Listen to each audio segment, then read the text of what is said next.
Hello student, good evening all of you. I am Alok Chaturvedi. How are you? I think you are fine. Dear students, आज हम chemical formula के बारे में चर्चा करते हैं। केमिकल फार्मूला, जिसको हिंदी में आप रासायनिक सूत्र बोलते हैं, इसकी आवश्यकता हुई क्यों? एक चीज़ बता दें आपको, इसकी आवश्यकता इसलिए हुई कि हमारी केमिस्ट्री में इतने बड़े बड़े नाम होते हैं किसी भी पदार्थ का कि उसको संक्षिप्त रूप में लिखना जरूरी हो जाता है। तो रसायन विज्ञान में बड़े बड़े नामों को संक्षिप्त रूप में लिखना जरूरी तो है, ठीक है, लेकिन इसको एक सिस्टम के तहत लिखा जाए। जैसे सल्फ्यूरिक एसिड है। अब सल्फ्यूरिक एसिड आपको एक बार तो मिलेगा नहीं केमिस्ट्री में, जब भी मिलेगा बार बार मिलता है। केमिस्ट्री है, बड़ी केमिस्ट्री है, सल्फ्यूरिक अम्ल का जो यूज होता है वह कई जगहों पर होता है। तो इसी को माने आसान करने के लिए यह केमिकल फार्मूला अप्लाई किया गया। केमिकल फार्मूला की खास बात होती है कि चाहे वह एलिमेंट हो, चाहे वो कंपाउंड हो, इसको एक मॉलिक्यूल्स के रूप में क्या कर दिया जाए, लिख दिया जाए।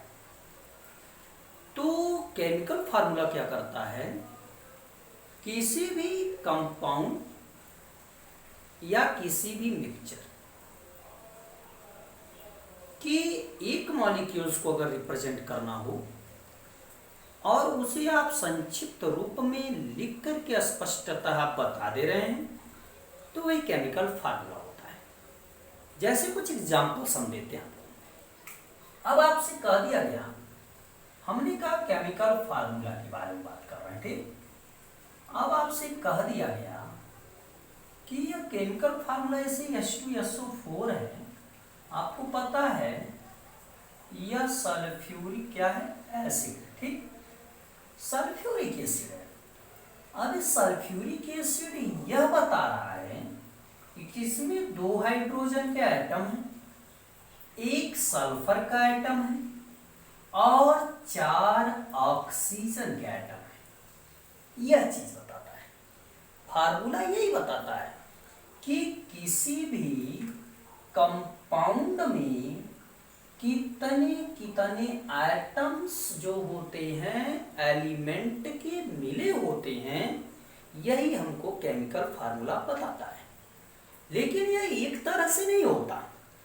अब केमिकल फार्मूला एक एम्पेरिकल रूप में होगा, एक एम्पेरिकल होता है, दूसरा मॉलिक्यूलर होता है और तीसरा स्ट्रक्चरल होता है।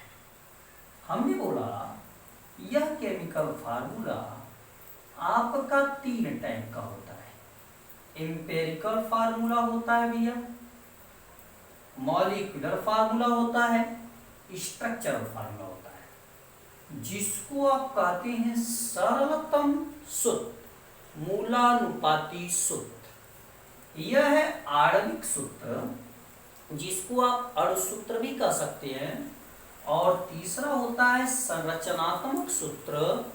अब तीनों का काम अलग होता है। काम क्या अलग होता है, फिर से ध्यान दीजिएगा, मैं आपको पढ़ा रहा हूं रासायनिक सूत्र क्या है। रासायनिक सूत्र प्रतीकों का समूह होता है, सिंबल का ग्रुप होता है। जैसे हमने एग्जाम्पल बताया, यहाँ हाइड्रोजन सल्फर ऑक्सीजन का एक ग्रुप है। तो रासायनिक सूत्र प्रतीकों का यह समूह है कि जो किसी कंपाउंड में प्रेजेंट, किसी कंपाउंड में उपस्थित एटम्स के नंबर को व्यक्त करता है, परमाणुओं की संख्या को व्यक्त करता है, ठीक। अब यह केमिकल फार्मूला कितनी तरह से बता सकता है, इतनी तरह से एटम को बता सकता है, 3 तरह से बता सकता है। एक सरलतम होता है, जिसको आप मूलानुपाती कहते हैं, दूसरा आणविक होता है, तीसरा संरचनात्मक होता है, ठीक। जो सरलतम सूत्र होता है यह जब कंपाउंड का फॉर्मेशन होता है, उस कंपाउंड में जो एलिमेंट प्रेजेंट होगा उसका सिंपलेस्ट रेशियो बताएगा, सिंपल सा रेशियो बताएगा। जैसे बेंजीन ही जब बनाना होगा तो जितना कार्बन है होगा उतना ही हाइड्रोजन होगा। कहने का मतलब यह एकदम सिंपलेस्ट रेशियो। हाँ, अगर आपको ग्लूकोज बनाना है तो ग्लूकोज में कार्बन एक, तो हाइड्रोजन इसका डबल होना चाहिए कार्बन का, और ऑक्सीजन कार्बन की बराबर होना चाहिए। इंपेरिकल फार्मूला यह बताता है कि जब किसी भी कंपाउंड का हम मॉलिक्यूलर फार्मूला बनाएंगे तो वह जो सिंपलेस्ट रेशियो एलिमेंट का होगा वह कितना होगा। जैसे ग्लूकोज में कार्बन अगर एक ले रहे हैं तो हाइड्रोजन उसका डबल और ऑक्सीजन कार्बन की बराबर। बेंजीन में कार्बन एक ले रहे हैं तो हाइड्रोजन भी एक लेना पड़ेगा जैसे। लेकिन मॉलिक्यूलर फार्मूला रियल नंबर को बताता है, एलिमेंट के रियल नंबर को बताता है कि नहीं वास्तव में इतने परमाणु होंगे इस कंपाउंड में। ध्यान से सुनिए, जैसे बेंजीन का फार्मूला होता है C6H6।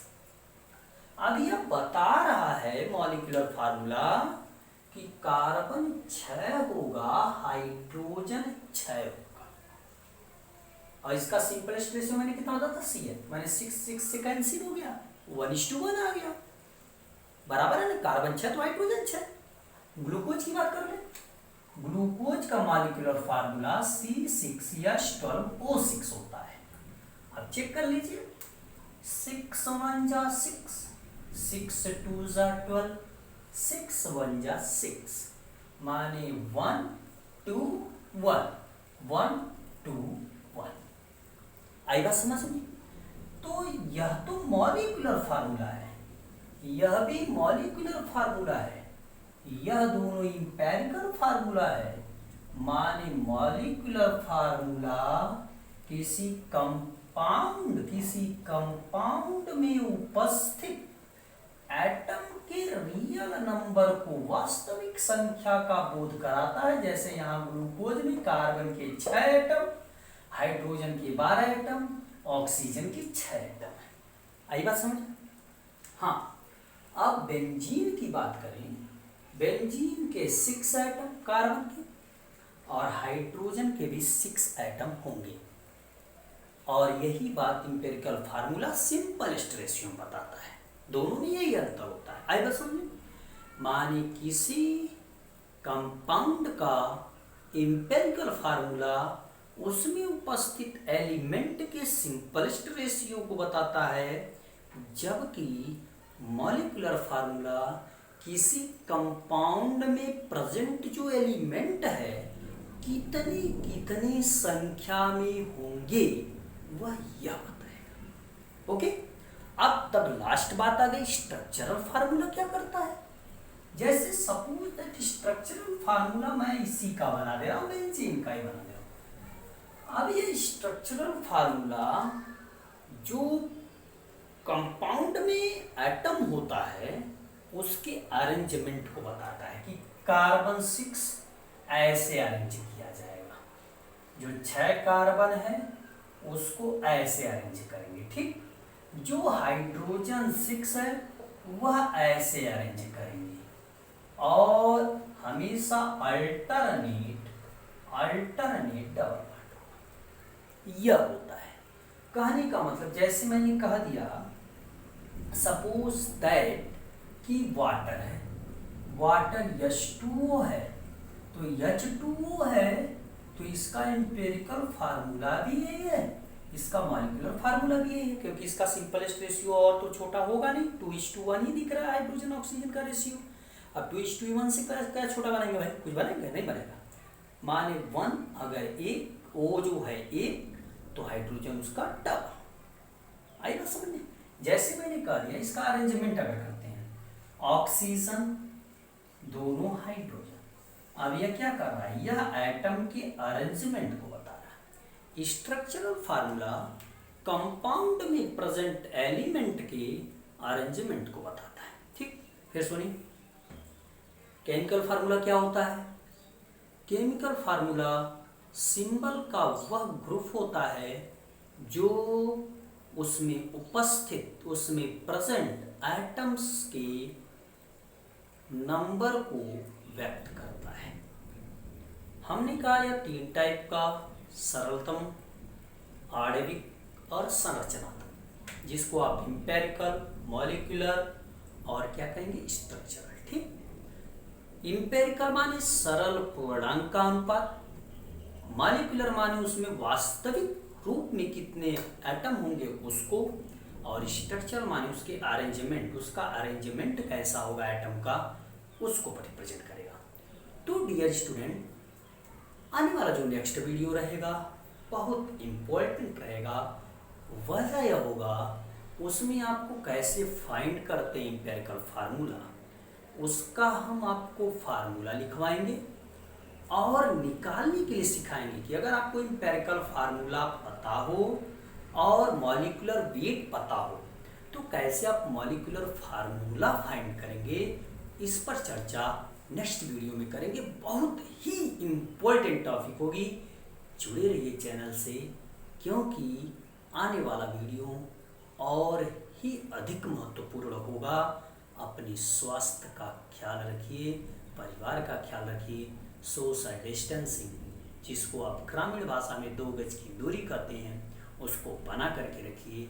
हम आपको नेक्स्ट वीडियो में फिर मिलेंगे, तब तक आप इसको रिपीट कर लीजिए, रिवाइज कर लीजिए। कोई समस्या होगी तो आप कमेंट करके हमको बता दीजिएगा, हम आपको ज़रूर बताएंगे। अपना ख्याल फिर से एक बार करें, अपना ख्याल, अपने आस पास, पास पड़ोस सबका सहयोग करें।